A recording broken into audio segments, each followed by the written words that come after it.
This is Arise America.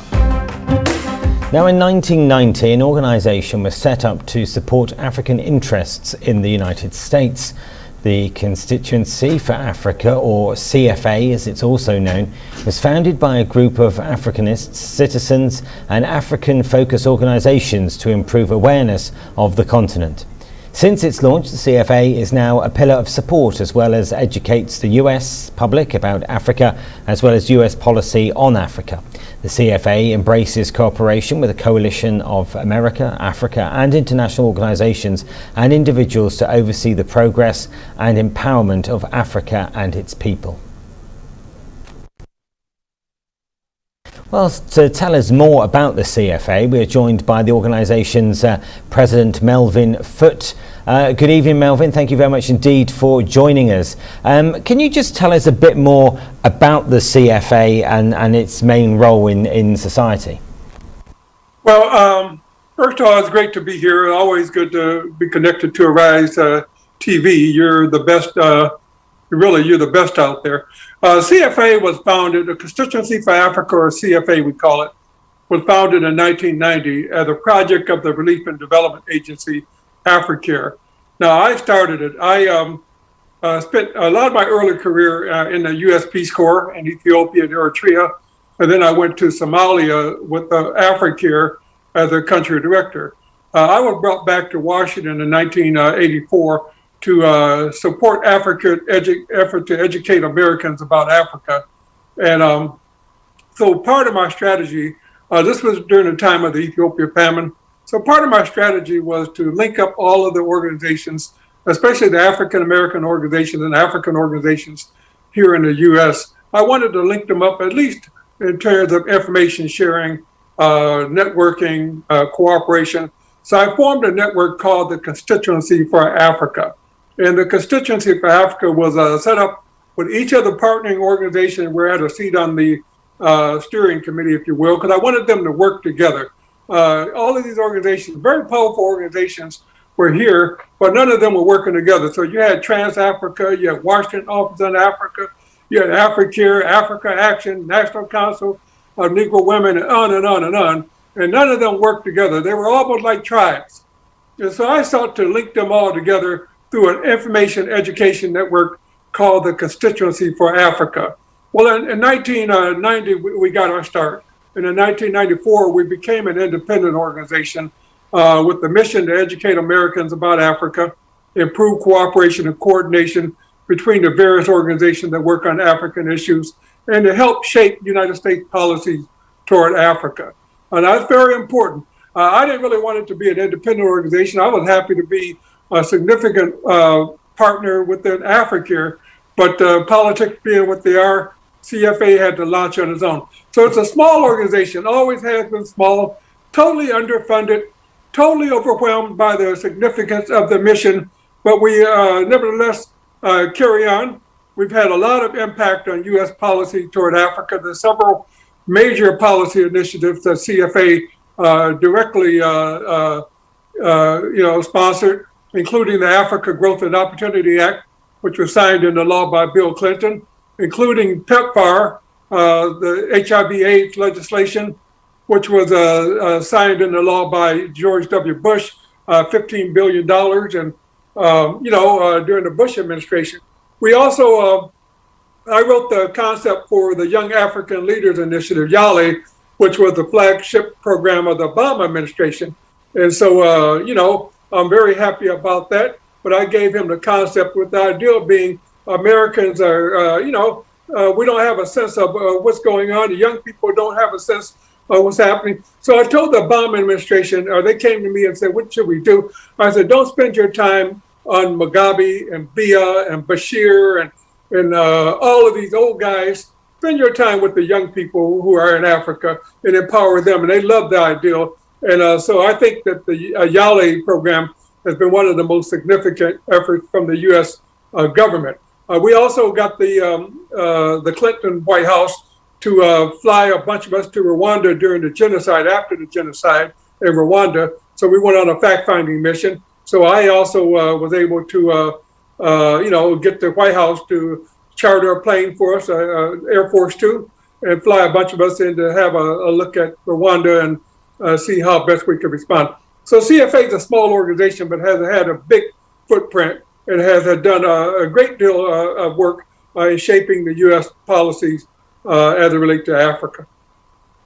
Just a change with the administration. Obviously, last year President Biden took over. Previously, it was President Trump, who actually wasn't that complimentary towards Africa. In fact, there was the infamous derogatory comment that he made about a number of African countries. And I noticed when I used to travel to the US whilst the Trump administration was in power, every time they would see a Nigerian visa, they would question me, like, why was I coming to the country? Why had I been in Nigeria?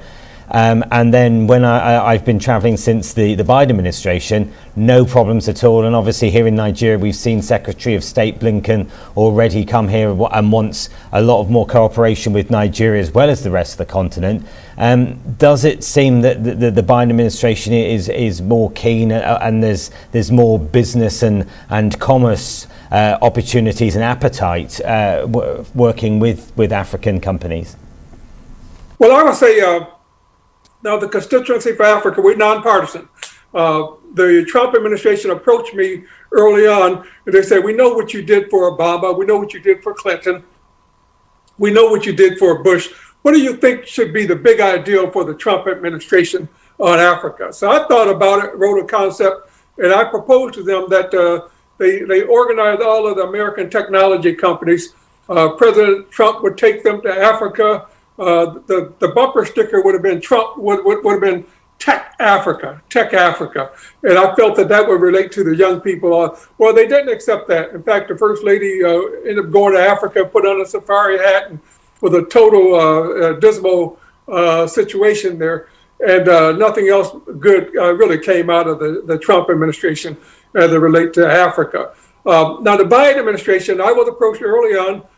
We've held a number of meetings with the senior levels of officials in the Biden administration, including Jessica Davis-Baugh, who up until last week was the director for Africa for Vice President Kamala Harris.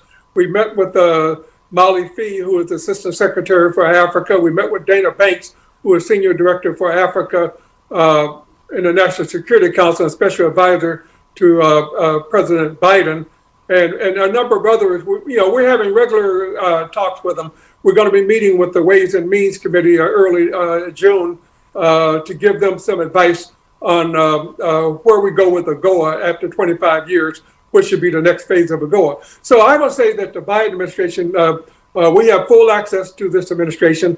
There's some really good people in the Biden team focused on Africa. They want to get something big done for Africa. Of course, they're being challenged by all of the other issues, namely COVID-19, the pandemic. Also, the war, Russian war in Ukraine has zapped a lot of the energy and attention. And so, while you want to do some things, maybe you're not able to do all that you want to do because the times itself demand other responses to other areas. So, but I say that the Biden administration is very committed. They want to do something big and significant to help Africa. A number of African immigrants actually were appointed inside the Biden administration. Akuna Cooks, who is the Deputy Assistant Secretary for Economics in the State Department. There's a number of others who have surfaced within this new administration. So I would give the Biden administration high marks in terms of their effort. They got 3 more years to get something done. There's talk about the U.S.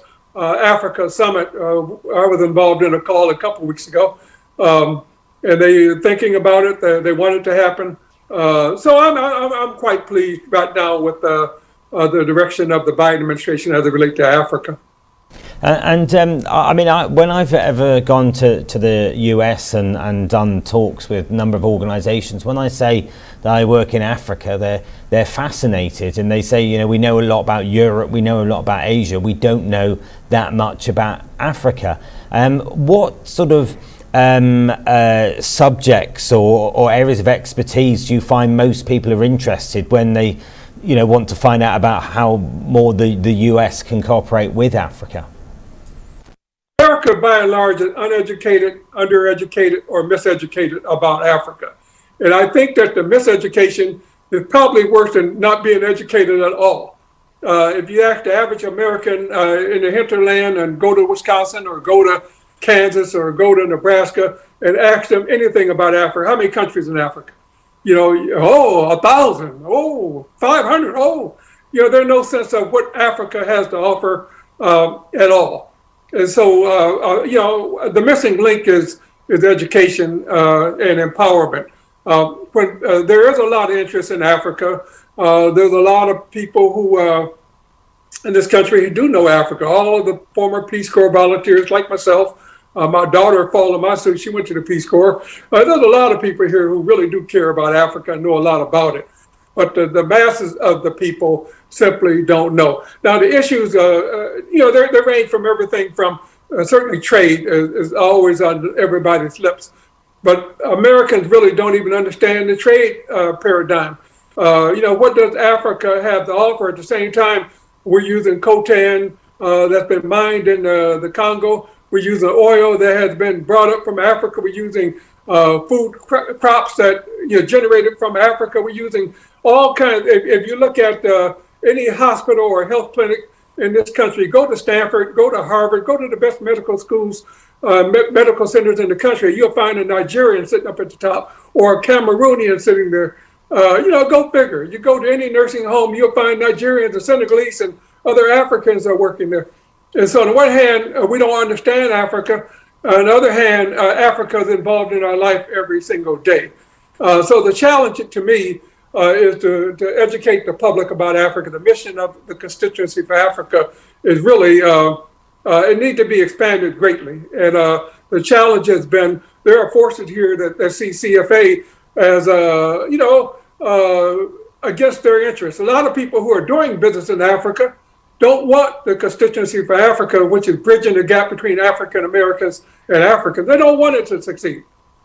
They won't say that publicly, but they make sure you don't get the funding that you need. They make sure that you don't get the support that you need to carry on this mission. But until Americans are better informed, better educated, and better empowered about Africa, I don't see progress being made. So we're going to continue with that effort. We're going to do everything we can to step up. I think the Africans themselves had to find a way to support efforts like mine. We look at other ethnic groups. Look at the Jews.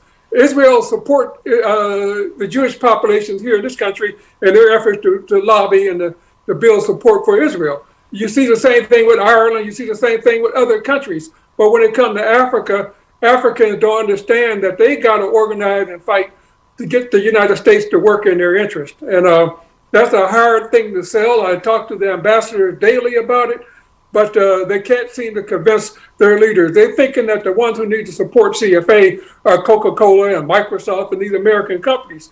Well, these American companies don't want the mission of CFA. They don't want the diaspora to be linked up with Africa in a real sense, so we can help shape U.S. policies, so we can help influence trade, we can influence human rights policies and other policies. So it's a real complicated story that we're talking about here today. But it's been absolutely fascinating talking to you this evening, and please do come back on the show again and we can talk about other areas, because there are so many more questions, but sadly time's against us. But thank you once again for joining us this evening, Melvin Foote from the CFA. This is Arise America.